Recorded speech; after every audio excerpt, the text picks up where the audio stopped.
उधर साहिवाल पुलिस ने घर से अगवा होने वाली 8 माह की बच्ची को कराची से बाजियाब कराकर अगवाकार खातून को गिरफ्तार कर लिया है। डीपीओ उस्मान टीपू खुद बच्ची को वालिदा के हवाले करने घर पहुंचे तो अहले इलाका की बड़ी तादाद ने पुलिस टीम पर गुलपाशी की। डीपीओ साहिवाल के मुताबिक 8 माह की फातिमा नूर के अगवा का मुकदमा थाना गल्ला मंडी में दर्ज किया गया था। FIR में दर्ज है कि 2 खवातीन बैंक लोन दिलवाने का झांसा देकर घर में दाखिल हुई। बच्ची की वालिदा नमाज पढ़ने के लिए कमरे में गई तो अगवाकार खवातीन कमसिन बच्ची को उठाकर फरार हो गई। खुसूसी टीम ने जदीद तफ्तीशी तरीकों की मदद से 4 रोज़ के अंदर बच्ची को कराची से बाजियाब करवा लिया।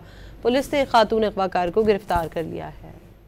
उधर साहिवाल पुलिस ने घर से अगवा होने वाली 8 माह की बच्ची को कराची से बाजियाब कराकर अगवाकार खातून को गिरफ्तार कर लिया है। डीपीओ उस्मान टीपू खुद बच्ची को वालिदा के हवाले करने घर पहुंचे तो अहले इलाका की बड़ी तादाद ने पुलिस टीम पर गुलपाशी की।